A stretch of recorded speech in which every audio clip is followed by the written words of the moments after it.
In this video, I'm going to show you how to memorize as much vocabulary as possible as fast as possible. Vocabulary is extremely important when you're learning a foreign language because if you don't know the words, you can't understand the language and obviously you can't speak either. So, vocabulary is much more important than grammar. Pronunciation is also important to understand and speak, but first of all, you need a lot of vocab. And despite what a lot of people say, especially on YouTube, comprehensible input is not the best way to learn vocabulary, simply because for input to be comprehensible, you need to already know a lot of vocab. If you don't know the words, how can you read or listen in the language, listen to the language and understand, right? So I'm going to show you how to learn a lot of words quickly, so that then you can start reading and listening to the language. Don't get me wrong, comprehensible input is really good. It's really good to learn extra vocabulary in context.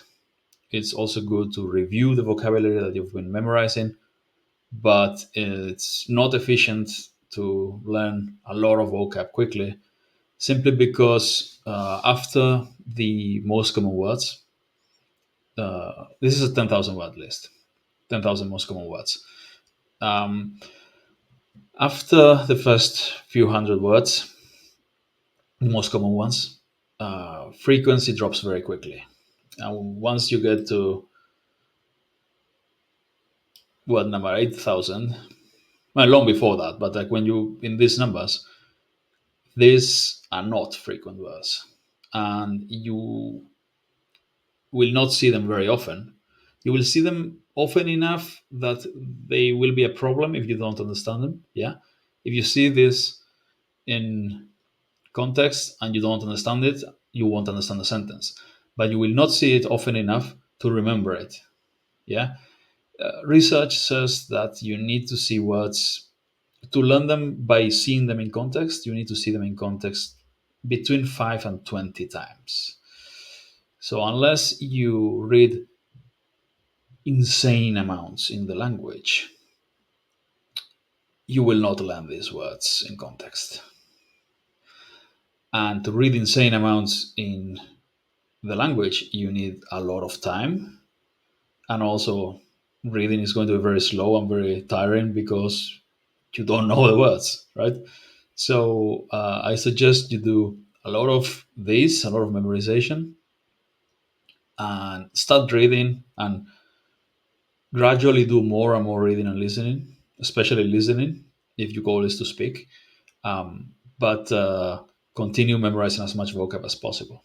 So what you should do is combine associations, mnemonic associations, to learn all these words. And this is Russian, by the way, but you can do this. You should do this for any language. You should combine mnemonic associations with spaced repetition. So you basically use associations to memorize each word one by one. I mean, all of these, the most common ones, the first few, the pronouns, all this stuff. Um, These you'll see them in context often enough that you'll learn them simply by seeing them in context. These ones, yeah, but after that, it already starts getting problematic here. Yeah, so you associate them and you keep associating them. I recommend keeping track of how many of them you're associating so you can beat your number. Um, you get much better at associations with training. So the more you practice, the better you'll get, and the more you'll be able to memorize per day. People who are beginners are able to do maybe 30 words a day. Some of them more. Some people are really good at it from the beginning if you're creative. Um, People who are trained memorizers, yeah, that's how we say it, I guess. Yeah, people who have been training with associations, the memory, doing mnemonics for ages, for years and years of training. It's just practice. Those people, they're often able to memorize over 1,000 words in a day. And I know people are able to do even more than that. I'm not particularly good at it, and I can do a lot of words. I can memorize a lot of words quickly. Yeah, and then you yeah you keep you whenever you finish your memorizing session, you come back the next day and you continue where you left it, and you continue memorizing new words. And with the old ones, with the previously memorized ones, you simply review the whole list and see if you remember them or not. And if you don't remember them, then you associate them one more time. It's as simple as that. So I've been repeating it's really simple. Let's talk about the actual technique, because yeah, you need to know the technique. Basically, what you need to do is create mental images with the word, the meaning of the word here, and the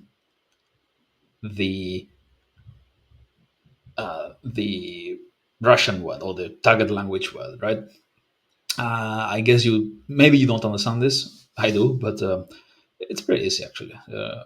Cyrillic is pretty easy, but what you have to do is basically find words in English or whatever your native language is that sound like the target language word. This is dumat. It says dumat here. It's a D, it's a U, a, T. It's pretty intuitive. Хорошо, можно. So dumat. Dumat means dumat actually, but I will simplify for this. Dumat means to think.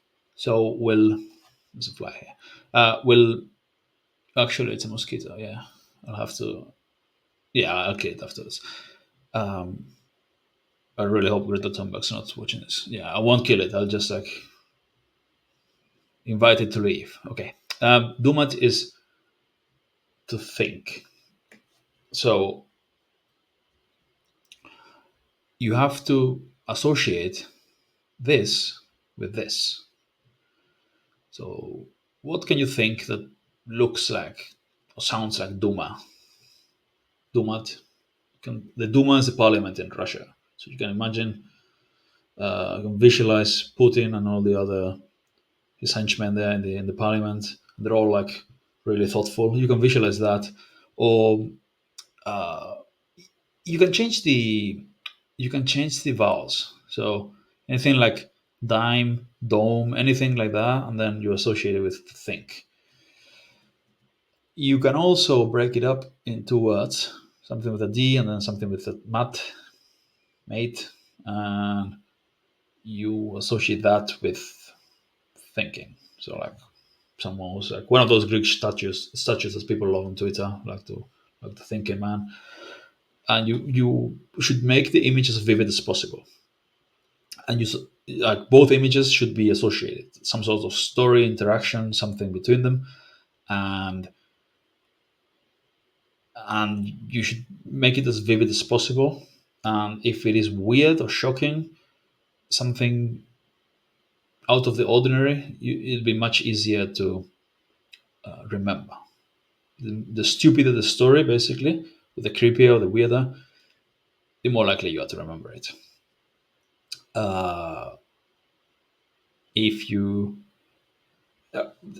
this is why you usually don't remember normal days, like what you had for breakfast a week ago, like last Sunday. You won't remember that, or maybe you do, but you usually remember details of events, like special days. Something happened, then you remember a lot more detail then, but you don't remember days that you just like woke up, went to work, did nothing special, and then came back home, watched TV.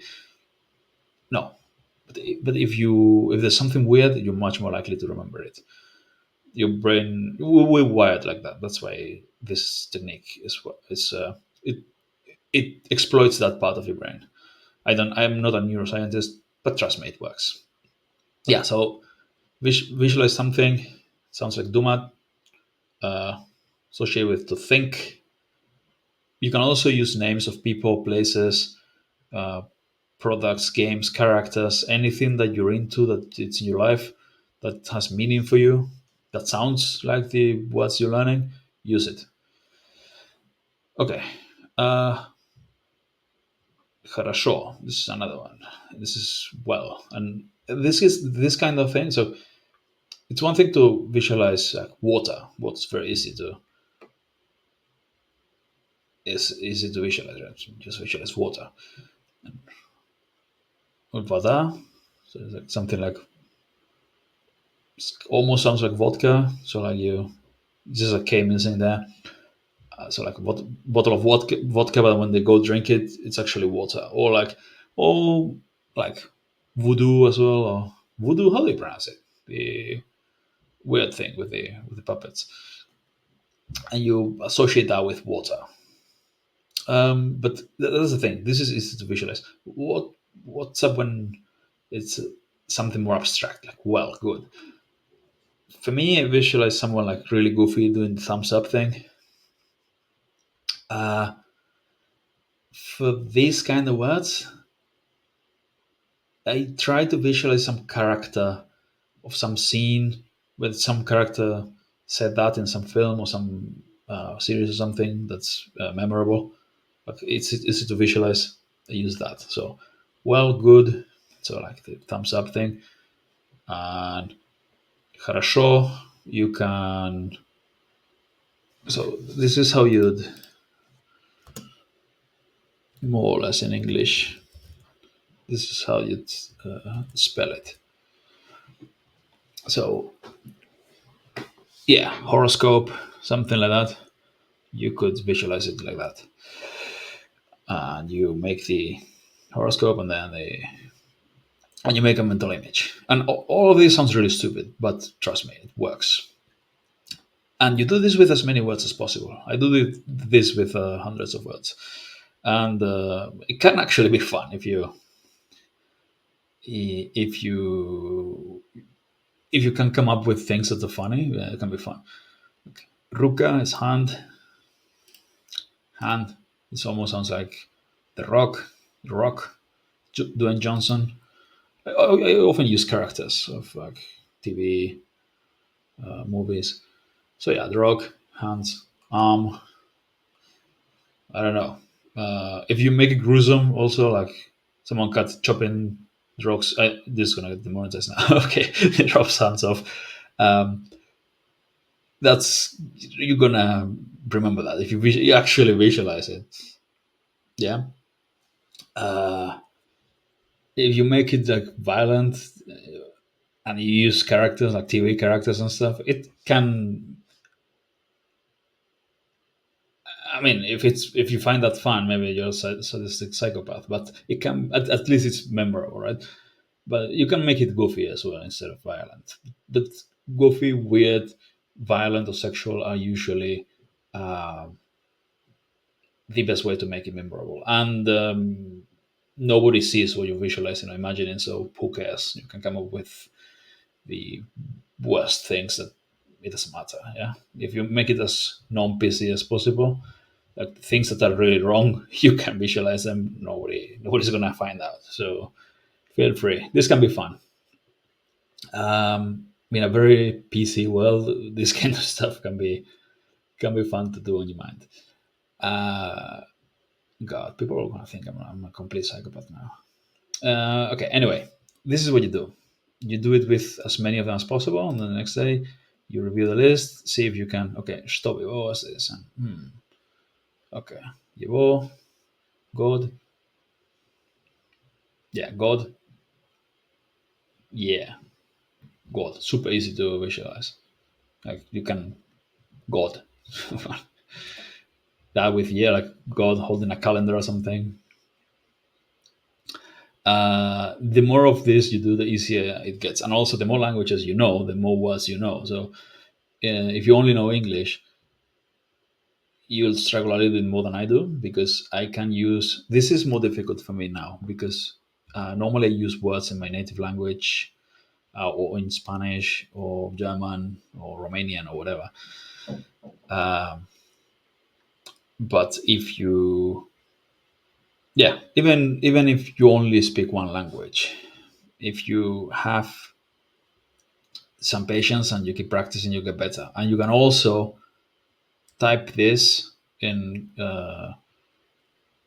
use ChatGPT, paste this there, and tell ChatGPT to give you ideas. So you get give me words in English that sound like glass, and glass. I mean, yeah, glass. You get glass in your eyes, for example, painful. horrible actually. And you already know the glass is I in Russian. But yeah, and that's it. So comprehensible input. Start doing it when you've memorized the first thousand or so, and then keep doing this with as many of them as possible. You can go through the whole list and do the 10,000 in a month or so if you take it easy and just how much 10,000 in a month. That's quite ambitious. It's like a few hundred a day, but it can be done if you take a couple hours a day to memorize words and then review them. And if you do that, you'll understand pretty well. Um, no, you understand pretty well if you also work on your pronunciation, but that's content for another video. We'll work on pronunciation as well. But this is the first step. You need vocab, a lot of vocab. Once you know thousands of words, you can start also working on pronunciation. So, I mean, and just simply listening will help your pronunciation, right? But vocab plus pronunciation will be that's the winning formula to understand the language well. Grammar will come eventually with input. Input's really good for grammar. You learn grammar in context with input, but vocabulary you have to do this, memorize. Anyway, I hope this was helpful. Give it a thumbs up and subscribe if you found this helpful, and I'll see you next time with more advice, practical advice on efficient language learning.